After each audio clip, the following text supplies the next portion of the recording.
बिस्मिल्लाहिर्रहमानिर्रहीम। अस्सलाम वालेकुम। मैं मुज़म्मिल अवान इस खबर के साथ हाजिर हूँ कि कौमी असम्बली का हल्का NA 75 नारोवाल, यहाँ से पाकिस्तान मुस्लिम लीग नून ने एहसन इकबाल के कहने पर तो दानियाल अजीज़ को टिकट नहीं दिया, लेकिन दूसरी जानिब जो मुस्लिम लीग नून ने अनवारुल हक चौधरी को टिकट दिया है, ये एहसन इकबाल साहब की सिफारिश और उनकी फरमाइश पर जारी किया गया। अब अनवारुल हक चौधरी साहब के ऊपर तो बाद में आएंगे। इसी हल्के से डॉक्टर ताहिर अली जावेद साहब जो हैं वो PTI के टिकट पर इलेक्शन कॉन्टेस्ट कर रहे हैं। PTI के टिकट पर इस हल्के से इलेक्शन कॉन्टेस्ट कर रहे हैं, चूंकि इस हल्के में पहले ये भी सुनने में आया था कि जो साबिक वफाकी वज़ीर मुमलिकत हैं तारिक अनीस साहब, उनको टिकट नहीं मिला। जो साबिक MNA है वो मियाँ रशीद, उनको टिकट नहीं मिला, चूँकि वो दोनों टिकट होल्डर जो हैं वो इस हल्के से उम्मीदवार थे और दोनों को फ़र्क करके डॉक्टर ताहिर अली जावेद साहब को इस बार टिकट दिया गया। डॉक्टर ताहिर अली जावेद साहब जो हैं ये 2002 से 2007 तक पाकिस्तान मुस्लिम लीग काफ के MPA रहे हैं। मुशर्रफ दौर में ये काफ लीग के MPA रहे हैं। ये मिनिस्टर फॉर हेल्थ और मिनिस्टर फॉर स्पेशल एजुकेशन बने। ये दो सूबाई वजारतें जो हैं वो इनके पास रहीं। दो सूबाई वजारतें, बड़ी तगड़ी वजारतें जो हैं वो इनके पास थीं। और बाय प्रोफेशन तो एक डॉक्टर हैं, बहुत अच्छे इंसान हैं, वेल रिप्यूटेड शख्स हैं और पढ़े लिखे शख्स हैं। तो तहरीक इंसाफ ने भी अच्छा इंतखाब किया। दूसरी जानिब जो दानियाल अजीज़ साहब हैं, देखें ये व्लॉग करने का मकसद क्या है, ये मैं आपको आज एक चीज़ बता दूं कि ये व्लॉग करने का मकसद ये है कि मुस्लिम लीग नून NA 75 नारोवाल की सीट बड़ी बुरी तरह हारेगी। ये मैं आपको लिख कर दे रहा हूँ सर, और ये सिग्नेचर्स कर लें, नीचे साइन कर लें। दानियाल अजीज़ साहब के नीचे जो चौधरी अवैस कासम वाला पैनल है वो नहीं हारेगा। उसकी वजह मैं आपको आगे जाकर बताऊंगा। एहसन इकबाल साहब से एक ब्लंडर हुआ, गलती हुई। देखें पार्टी में जमहूरियत यही होती है कि आप तनकीद को बर्दाश्त करें। पार्टी के अंदर डेमोक्रेसी यही है कि आप इख्तलाफ को जो है वो सुने। इख्तलाफ राय जमहूरियत का हुस्न है। तो जब आप इख्तलाफ को ही नहीं बर्दाश्त कर सकते, इख्तलाफ को ही नहीं सुन सकते, तो इट मीन्स कि आप सियासतदान के लाने के लायक नहीं है। एहसन इकबाल साहब की मैं बड़ी इज्जत करता हूँ, उन्होंने बड़े अच्छे काम किए। नारोवाल को स्पोर्ट्स सिटी कॉम्प्लेक्स दिया, नारोवाल को तरक्याती मंसूबे दिए, डेवलपमेंट प्रोजेक्ट्स दिए, बहुत अच्छे काम किए एहसन इकबाल ने। लेकिन एहसन इकबाल साहब चूंकि जिनको प्रॉब्लम ये है कि उनके ऊपर तनकीद हो रही थी, और दानियाल अजीज़ साहब ने जब तनकीद की तो उन्होंने एक तनकीद कर दी है कि एहसन इकबाल साहब महंगाई के जिम्मेदार हैं, तो उन्होंने कोई गलत बात तो नहीं की। अगर उन्होंने ये कह दिया है कि हाँ दानियाल अजीज़ साहब ये कह रहे हैं कि एहसन इकबाल साहब ने गलत किया और महंगाई उनके दौर में हुई, तो वो महंगाई के जिम्मेदार अगर नहीं है तो वो आकर मीडिया पर बता देते और एहसन इकबाल साहब बैठते और दानियाल अजीज़ को इत्मीनान में लेते। अब एहसन इकबाल साहब एक पॉलिटिकल स्टंट के तौर पर ये जो है वो चाल चल रहे हैं और वो ये कह रहे हैं कि जी ये देखो दानियाल अजीज़ ने तो मेरे पर इसलिए तनकीद की चूंकि ये पार्टी टिकट देना चाह रहे थे तहरीक इंसाफ से। अच्छा, दानियाल अजीज़ इतने बेवकूफ़ हैं कि वो तहरीक इंसाफ से टिकट लेंगे जो इमरान खान उनके सख्त नाकदीन में शुमार होते हैं, तो क्या वो तहरीक इंसाफ से टिकट मांगेंगे? वो क्यों मांगेंगे, किस बुनियाद पर मांगेंगे? देखिए प्रॉब्लम ये है कि दानियाल अजीज़ साहब कहते थे कि जो कौमी असम्बली का हल्का है NA 75, उसके नीचे जो मेरी सूबाई असम्बली की सीट है वहां से एहसन इकबाल अपने बेटे अहमद इकबाल को सूबाई असम्बली का इलेक्शन लड़वाना चाहते हैं। वो इनकारी थे दानियाल अजीज़ साहब। तो एहसन इकबाल साहब चाहते थे कि वो अपने बेटे को उसी हल्के से सूबाई असम्बली का इलेक्शन लड़वाएं दानियाल अजीज़ के नीचे, और दानियाल अजीज़ चाहते थे कि वो साबिक MPA चौधरी अवैस कासम को टिकट दिलवाएं। अब ये सूबाई असम्बली की सीट का एक रोला था जो बहुत बड़ा फड्डा बन गया था, और ये फड्डा इसलिए बना था कि एहसन इकबाल साहब जो इस बात पर बज़िद थे कि वो अपने बेटे को इसी हल्के से दानियाल अजीज़ के नीचे सूबाई असम्बली का इलेक्शन लड़वाएंगे, और दानियाल अजीज़ साहब इस बात पर बज़िद थे कि एहसन इकबाल के बेटे को मैं अपने नीचे MPA नहीं रख सकता। चौधरी अवैस कासम जो साबिक MPA रहे हैं उनको मैंने अपने पैनल में शामिल करना है, नीचे सूबाई असम्बली का टिकट दिलवाना है। ये एक लड़ाई थी पार्लिमानी बोर्ड से पहले। आपको याद है कि जब एहसन इकबाल साहब के ऊपर तनकीद की चौधरी दानियाल अजीज़ ने, और उन्होंने कहा, और उन्होंने यहाँ तक कहा कि महंगाई के ज़िम्मेदार जो हैं वो ये जो है एहसन इकबाल साहब हैं, साबिक वफाकी वज़ीर बुराए मनसूबा बंदी थे एहसन इकबाल साहब, तो ये जी महंगाई के ज़िम्मेदार हैं। जो शहबाज शरीफ की 16 महीने की हुकूमत है उसमें महंगाई के जो असल ज़िम्मेदार हैं वो एहसन इकबाल हैं। तो एहसन इकबाल साहब ने भी तनकीद शुरू कर दी और उन्होंने भी कहा कि ये तहरीक इंसाफ में जाने के लिए सारा कुछ हो रहा था। दरअसल जो उन्होंने तनकीद की है वो मेरे पर नहीं, मुस्लिम लीग नून पर की है। अच्छा, अगर सर तनकीद होगी तो आप बैठते, एक मेज़ पर और दोनों बैठकर इफ़ाम व तफ़हीम के साथ मामलात को हल कर लेते। ठीक है, मैं ये नहीं कहता दानियाल अजीज़ साहब ने ठीक किया, उन्होंने भी गलत किया, उन्होंने भी पार्टी डिसिप्लिन की खिलाफ वर्जी की। जो उनको शो काज नोटिस जारी हुआ उसका वो जवाब दे के वो मामला रफा दफा करते, वो भी कहते कि ठीक है जी हाँ, हम साथ बैठते हैं, बैठकर मामलात को हल कर लेते हैं। लेकिन चूंकि सर प्रॉब्लम ये है कि वो मामलात हुए पब्लिक, वो पार्टी के अंदर तो डिस्कस हुए लेकिन वो मीडिया पर आए, और फिर मीडिया के ऊपर कुछ ऐसे लोग जो इस पर प्रोग्राम्स कर रहे थे, उनके सामने दानियाल अजीज साहब ने दोबारा वही मौक़िफ़ रखा कि एहसन इकबाल साहब जो हैं वो महंगाई के ज़िम्मेदार हैं, दोबारा से वही बात की।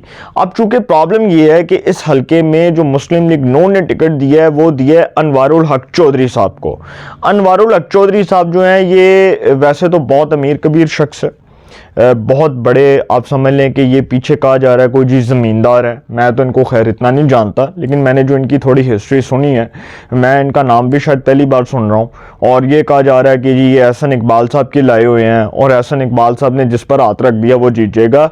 तो सर चौधरी दानियाल अजीज़ साहब जो हैं उनके वालिद चौधरी अनवर अजीज़, आपको याद होगा कि 1985 में भी उन्होंने इलेक्शन लड़ा था और वो वज़ीर बल्दियात भी रहे, और वो बड़े सीनियर सियासतदान थे। बड़े बड़े पाकिस्तान के जो मायानाज सहाफ़ी हैं, सीनियर सहाफ़ी, वो उनकी बड़ी इज्जत करते थे, उनको बाबाए सियासत कहा जाता था नारोवाल का। तो एहसन इकबाल साहब जो हैं वो एक गलती कर गए हैं, वो ये कि वो थोड़ा पर्सनल हो गए इस मामले में।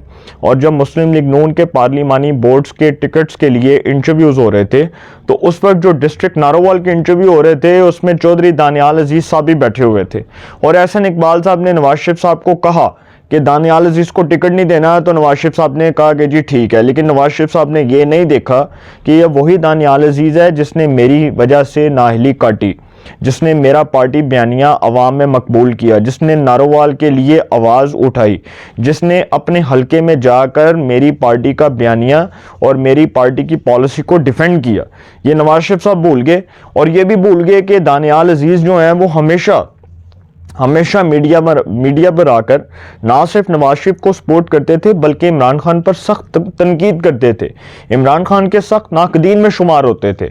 और आपको याद होगा कि जब दानियाल अजीज़ साहब को सुप्रीम कोर्ट ने तौहीन अदालत केस में नाअहल करार दिया 5 साल के लिए, तो वो तब तक डटे रहे नवाज शरीफ साहब के बयानिए पर कि मैं नवाज शरीफ साहब के साथ खड़ा हूँ और मैं किसी सूरत अपने बयानिए पर समझौता नहीं करूँगा, मैं किसी सूरत सुप्रीम कोर्ट से माफ़ी नहीं मांगूंगा। वो अपने बयान पर खड़े रहे। और दानियाल अजीज़ जो है वो चौधरी दानियाल अजीज़ के बारे में एक बात बड़ी मशहूर है कि वो अपने बयानिए पर स्टैंड करने वाला सियासतदान है, वो अपने असूली मौक़िफ़ और अपने असल नज़रिए से पीछे हटने वाला बंदा नहीं है। तो वो बंदा खड़ा रहा। और आपको याद है कि जब वो नाहल हुए थे तो वो साकिब निसार जो पीटीआई का मोहरा बनकर वो उस वक्त फैसले दे रहा था, सर उस वक्त दानियाल अजीज़ साहब नाहल होने के बाद उनकी अहलिया मेनाज अकबर अजीज़ साहिबा को मुस्लिम लीग नून ने नारोवाल से टिकट जारी किया 2018 के आम इंतखाबात में, और उनके मुकाबले में पाकिस्तान तहरीक इंसाफ ने मियाँ रशीद को टिकट दिया। मियाँ रशीद भी पाकिस्तान मुस्लिम लीग नून के साबिक MNA थे 2013 से 18 तक। चूँकि उनका हल्का ख़त्म हो गया था तो उन्होंने तहरीक इंसाफ में जाना मुनासिब समझा और उनको तहरीक इंसाफ ने टिकट दे दिया।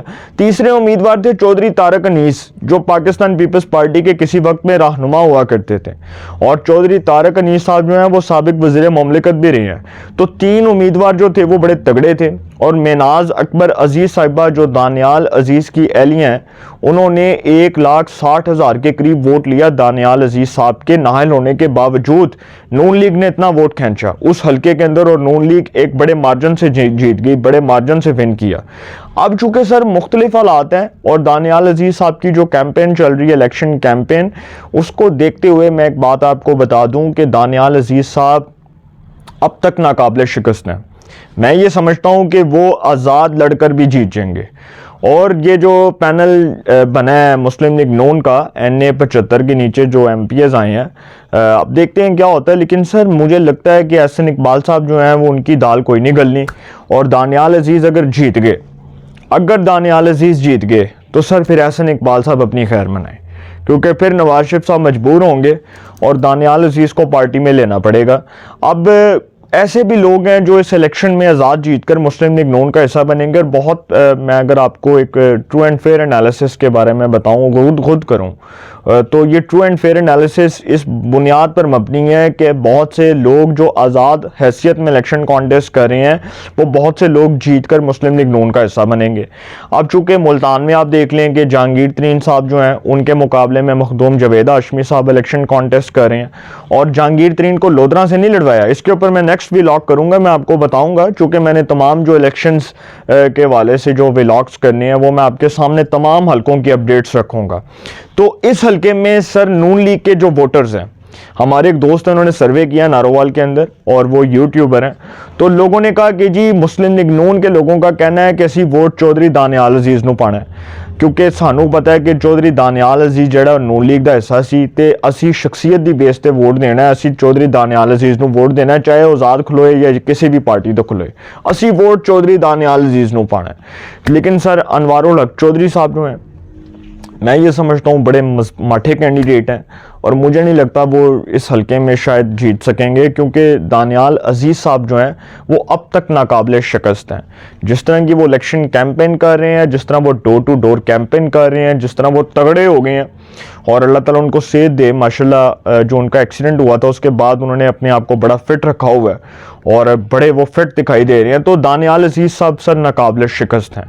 आप नवाज शरीफ साहब क्या फ़ैसला करते हैं ये बाद में पता चलेगा, लेकिन एक नून लीग से गलती हुई और एक ब्लंडर हुआ है कि एक छोटी सी गलती के ऊपर दानियाल अजीज़ को टिकट नहीं दिया। ये गलती, ये पछतावा नून लीग को हमेशा रहेगा, इस गलती का पछतावा नून लीग हमेशा भुगतेगी।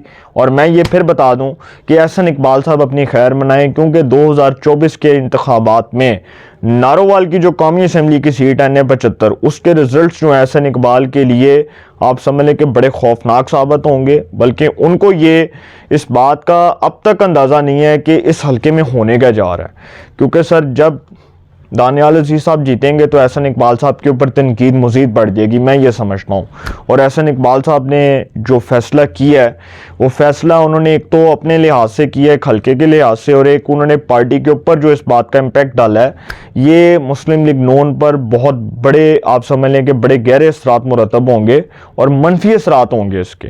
और नवाज शरीफ साहब जो हैं वो ख़ुद बाद में इस बात को सोचने पर मजबूर हो जाएंगे कि एक गलत फ़ैसले से कितना बड़ा नुकसान हुआ, पार्टी को नाकाबिल तलाफ़ी नुकसान हुआ, जिसका खमियाजा इनको बाद में भी भुगतना पड़ेगा। अपनी राय का कमेंट्स में ज़रूर इज़हार कीजिएगा। इंशाअल्लाह नए सेगमेंट के साथ फिर मुलाकात होगी। अपना बहुत ख्याल रखिएगा। आला निगहबान।